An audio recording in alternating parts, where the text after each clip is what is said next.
Bienvenidos al taller de Física 1. En esta clase comenzaremos a hablar sobre dinámica. La dinámica es la parte de la mecánica que estudia el movimiento atendiendo a las causas que lo producen.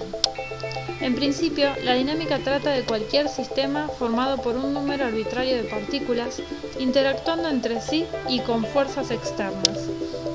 En este tópico nos limitaremos a considerar la dinámica de una sola partícula o punto material considerada como cuerpo sin dimensiones y cuya masa se concentra en un único punto.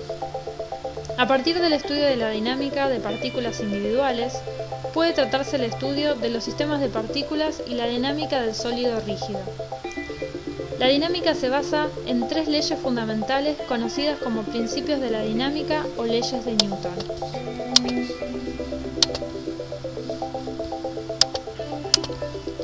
Comencemos con la primera ley de Newton o principio de inercia.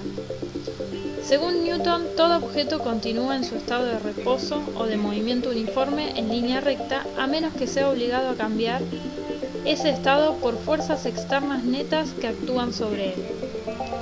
¿Qué quiere decir eso? Que si un cuerpo, para este caso un ciclista, viene a una determinada velocidad, la bici al chocar con las piedras se detiene, pero el ciclista saldrá despedido porque continúa en movimiento como lo venía haciendo, y al cabo de un pequeño lapso de tiempo caería al suelo. La tendencia de un objeto a continuar en su estado original de movimiento o reposo se conoce como inercia. Las fuerzas, para poder estudiarlas, debemos representarlas como vectores. Los mismos tienen características como punto de aplicación, dirección, sentido e intensidad, o módulo, dependiendo de la bibliografía. Pero es importante que cada vector esté acompañado de su respectiva unidad de medida. Así como el movimiento, según Newton, si un cuerpo está en reposo tenderá a mantenerse en reposo, a menos que una fuerza neta varíe o modifique su estado de reposo inicial. Es el caso de la botella llena de agua. Al intentar sacarla de su estado de reposo, aplicando una fuerza externa en forma brusca provocada por una persona al tirar la base en donde se encuentra apoyada. Ignoremos para este caso la existencia de fuerzas de rozamiento. La botella queda en su lugar, debido a que toda masa se resiste a ser acelerada. Es importante entender que debe haber un movimiento brusco y acelerado, ya que esto no ocurre del mismo modo con un movimiento constante y lento, y lo que sucedería es que la botella caería al piso. En otras palabras, cuando la resultante neta aplicada al punto es cero, la aceleración del objeto es cero. Una conclusión a partir de la primera ley es que cualquier objeto aislado, uno que no interactúa con su entorno, está en reposo o en movimiento con velocidad constante. La tendencia de un objeto a resistir cualquier intento de cambio en el estado de su movimiento, reposo con velocidad constante, se llama inercia. Dado el enunciado anterior de la primera ley, se puede concluir que un objeto que acelera debe experimentar una fuerza.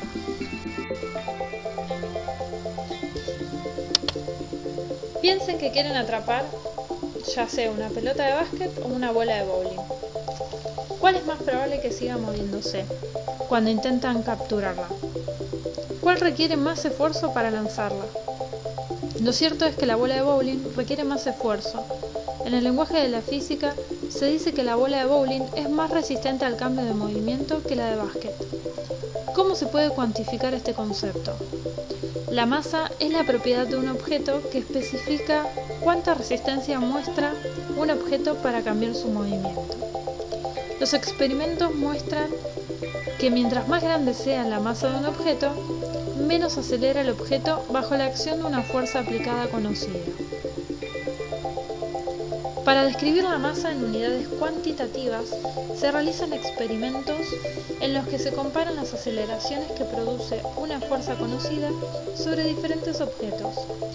Suponga que una fuerza que actúa sobre un objeto de masa m1 produce una aceleración a1. y la misma fuerza que actúa sobre un objeto de masa 2 produce una aceleración A2. La relación de las dos masas se define como la relación inversa de las magnitudes de las aceleraciones producidas por la misma fuerza. M1 sobre M2 va a ser igual a A2 sobre A1.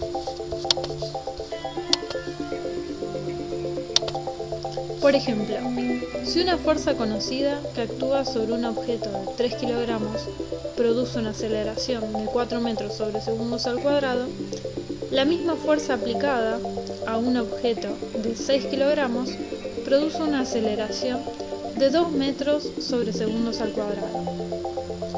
De acuerdo con un cúmulo de observaciones similares, se concluye que la magnitud de la aceleración de un objeto es inversamente proporcional a su masa cuando sobre él actúa una fuerza neta conocida. Si un objeto tiene una masa conocida, la masa del otro objeto se obtiene a partir de mediciones de aceleración. La primera ley de Newton explica lo que sucede a un objeto cuando sobre él no actúan fuerzas netas, permanece en reposo o se mueve en línea recta con velocidad constante. La segunda ley de Newton responde a la pregunta de qué acontece a un objeto que tiene una o más fuerzas cuya resultante es distinta de cero, que actúan sobre él. Estableciendo que la aceleración de un objeto es directamente proporcional a la fuerza neta que actúa sobre él, tiene la dirección de la fuerza neta y es inversamente proporcional a la masa del objeto. Un objeto se acelera en la dirección de la fuerza que actúa sobre él. Si se aplica en la dirección de movimiento del objeto, la fuerza aumentará el módulo de la velocidad del objeto. Si se aplica en dirección contraria, disminuirá el módulo de la velocidad. Si se aplica en ángulo recto, desviará la trayectoria del objeto. Cualquier otra dirección de aplicación dará como resultado una combinación de cambio de módulo y de dirección de la velocidad. En conclusión, la aceleración de un objeto tiene siempre la dirección y el sentido de la fuerza neta. Tanto en el enunciado textual como en el matemático de la segunda ley de Newton, se indica que la aceleración se debe a la fuerza neta, sumatoria F, que actúa sobre un cuerpo. La fuerza neta sobre un objeto es la suma vectorial de todas las fuerzas que actúan sobre dicho objeto. A veces, a la fuerza neta se le referirá como fuerza total, fuerza resultante. Al resolver un problema con la segunda ley de Newton, es imperativo determinar la fuerza neta correcta sobre un objeto. Muchas fuerzas pueden actuar sobre un objeto, pero solo hay una aceleración. Principio de superposición. Si sobre un mismo punto material actúan dos fuerzas simultáneamente, la aceleración que adquiere es la suma vectorial de las aceleraciones que le imparten cada una de las dos fuerzas por separado. A este se le conoce como principio de superposición o principio de independencia de acción de las fuerzas, y se puede generalizar para un número arbitrario de fuerzas. La segunda ley de Newton implica que la aceleración que adquiere una partícula es proporcional a la fuerza neta aplicada sobre ella, siendo la constante de proporcionalidad m una cantidad de cada partícula conocida como masa inercial.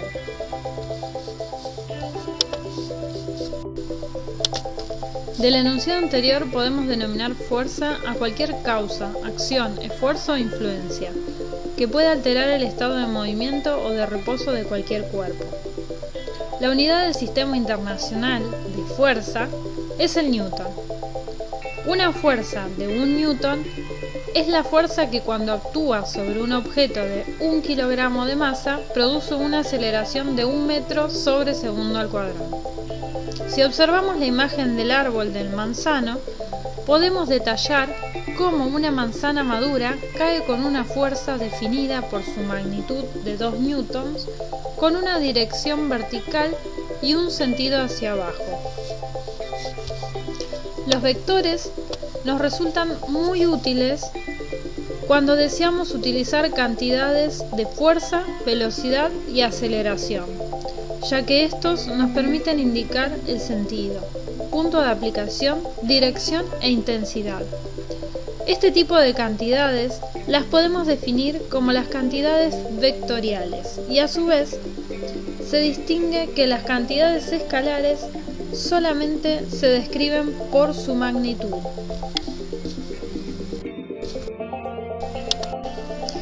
Como lo definimos anteriormente, la fuerza es una magnitud vectorial con su módulo, dirección y sentido. En consecuencia, al considerar la fuerza como un vector, se debe aplicar las propiedades y operaciones del álgebra vectorial para obtener el vector resultante. Aquí tenemos ejemplos de sumatoria de fuerzas vectoriales resueltas por el método gráfico del paralelogramo, cuyo resultado es una fuerza resultante, que es la fuerza que reemplaza en sus efectos a un sistema de fuerzas determinado. En estos casos, el método descrito nos permite, por medio de las proyecciones de rectas auxiliares, tal como se ve en las líneas punteadas en la imagen de la izquierda, poder determinar el vector de la fuerza resultante, que tiene la dirección de la diagonal principal del paralelogramo y sentido contrario al del punto de concurrencia de los vectores. Como observamos, dos cuerdas unidas por una armella con distintos ángulos se obtiene un vector resultante, obtenido de la suma de ambos vectores aplicando el método del paralelogramo. Para el caso de suma de vectores con direcciones iguales, el proceso es más sencillo.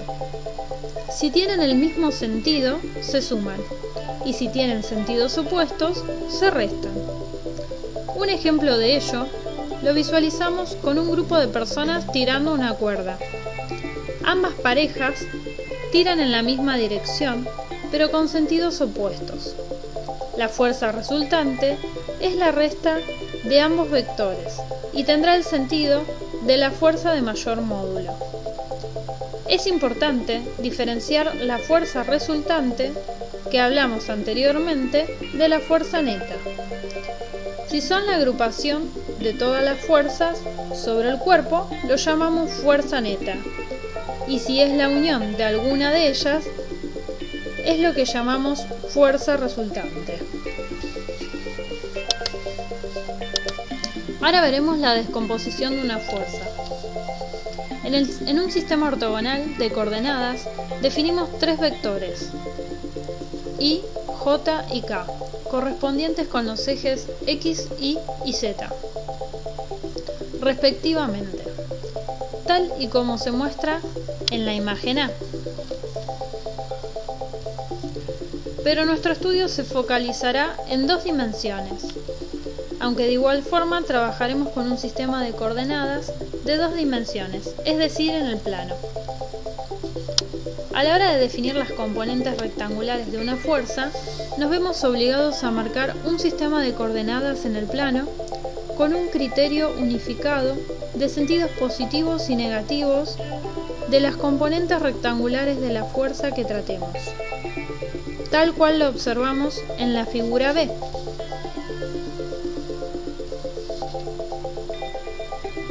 A partir de este sistema de coordenadas, podemos expresar un vector o una fuerza según sus componentes rectangulares, usando la regla del paralelogramo y la definición de producto de un escalar por un vector. Veamos en la imagen C los vectores R y S y su descomposición vectorial, donde R va a ser igual a Rx más Ri, y donde S, el vector S, va a ser igual a Sx y Si. Esto quiere decir que va a tener un vector componente en X y un vector componente en Y. En algunas ocasiones nos interesa descomponer la fuerza según el sistema de referencia empleado para el estudio del problema. Para ello calculamos las componentes de la fuerza según el eje X y el eje Y, tal cual hacemos para calcular las componentes de un vector. En el recuadro D, que se encuentra en la parte inferior, podemos ver que según el cuadrante donde se ubique nuestro vector fuerza, la descomposición varía si utilizamos seno, coseno o el signo del mismo.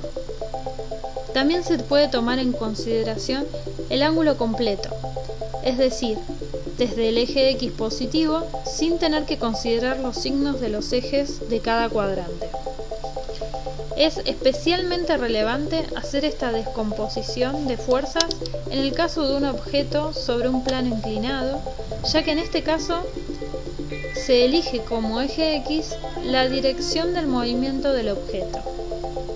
De igual forma, los invitamos a reforzar los conceptos vectoriales en la sección de matemática al servicio de la física dentro de la plataforma Moodle. Para participar en el foro, si un cuerpo está en reposo, ¿las fuerzas que actúan en él son igual a cero? Danos tu opinión. Habiendo mencionado las características de una fuerza, acá encontramos algunos ejemplos de fuerzas aplicadas. En cada caso, sobre el objeto dentro del área limitada por líneas discontinuas, se ejerce una fuerza. Algún agente en el ambiente exterior, al área del recuadro, ejerce una fuerza sobre el objeto. Cuando un resorte se tira, como en la figura A, el resorte se estira. Cuando se tira un carrito estacionario, como en la figura B, el carrito se mueve. Cuando se patea una pelota, como en la figura C, se pone en movimiento. Estas situaciones son ejemplos de una clase de fuerzas llamadas fuerzas de contacto. Esto implica contacto físico entre dos objetos. Otras fuerzas de contacto son las fuerzas que ejercen las moléculas de gas sobre las paredes de un contenedor y la fuerza que ejerce su pie sobre el suelo. Las fuerzas conocidas como fuerzas de campo no involucran contacto físico entre dos objetos. Estas fuerzas actúan a través del espacio vacío. La fuerza gravitacional de atracción entre dos objetos con masa, que se ilustra en la figura D, es un ejemplo de esta clase de fuerza. La fuerza gravitacional mantiene a los objetos ligados a la Tierra y a los planetas en órbita alrededor del Sol. Otro ejemplo de campo común es la fuerza de una carga eléctrica que ejerce sobre otra. Lo vemos en la imagen E, por ejemplo. Estas cargas pueden ser la del electrón y el protón, que forman un átomo de hidrógeno. Un tercer ejemplo de fuerza de campo es la fuerza que un imán de barra ejerce sobre un trozo de hierro, como figura en la imagen F. La distinción entre fuerzas de contacto y fuerzas de campo no es tan clara como se podría pensar a partir de la discusión anterior. Cuando se examinan a nivel atómico, todas las fuerzas que se clasifican como fuerzas de contacto resultan ser causadas por fuerzas de campo eléctricas del tipo que se ilustra en la figura E. No obstante, al desarrollar modelos para fenómenos macroscópicos, es evidente usar ambas clasificaciones de fuerzas. Estudiemos un poco más en detalle la fuerza de campo que mencionamos en la filmina anterior, la fuerza gravitacional. Además de la contribución a la comprensión de movimiento, Newton estudió ampliamente la gravedad. La ley de gravitación universal de Newton establece que cualquier partícula en el universo atrae a cualquier otra partícula, con una fuerza que es proporcional al producto de las masas de las partículas e inversamente proporcional al cuadrado de la distancia entre ellas.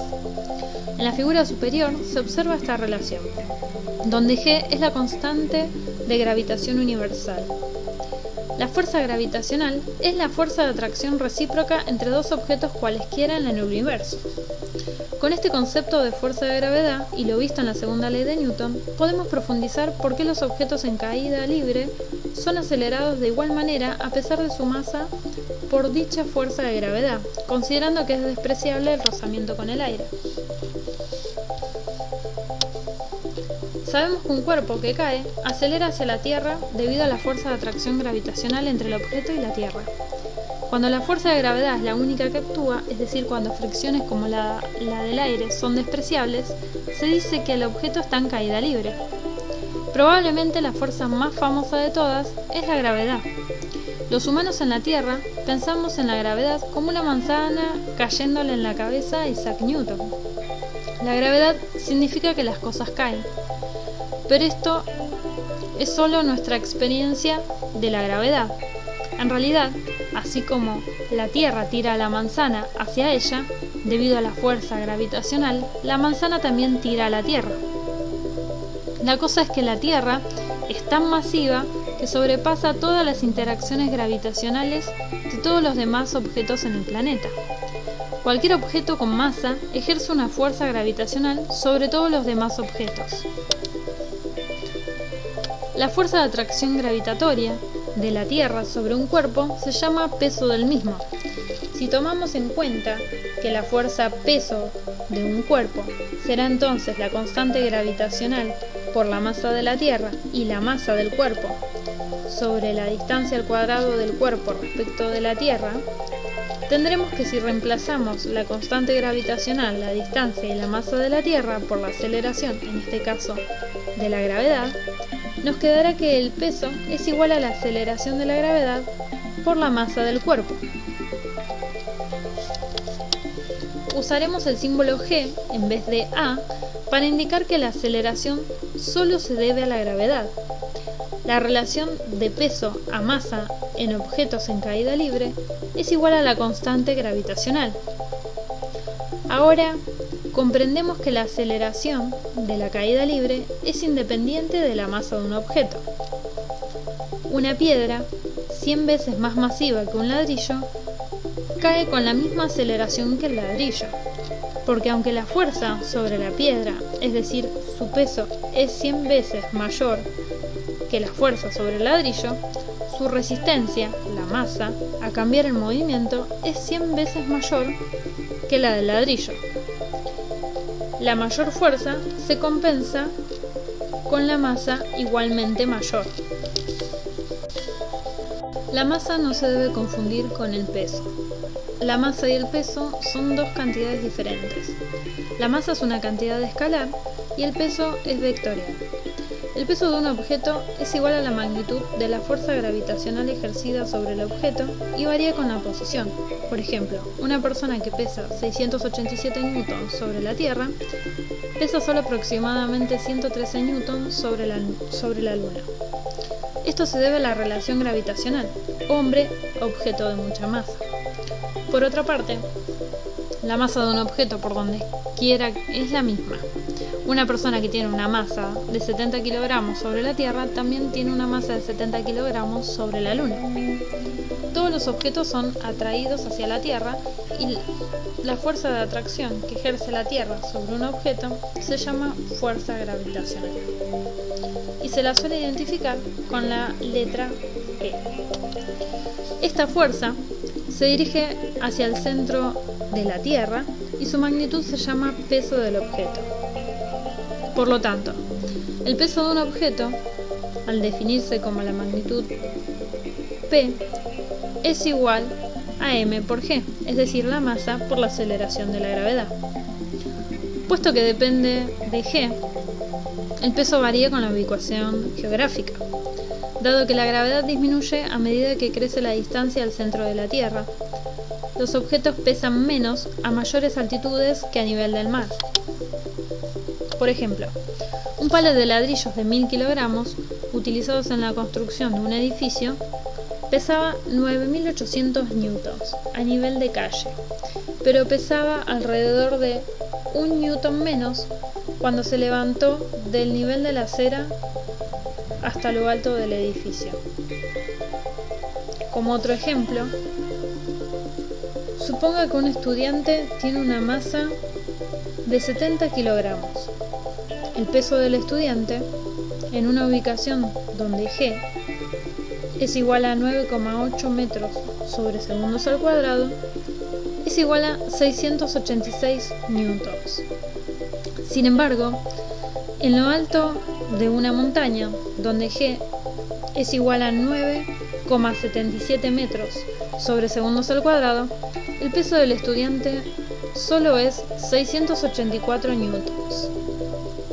En tal caso, si quiere perder peso sin someterse a dieta, ascienda una montaña o pésese a 3000 metros durante el vuelo de un avión.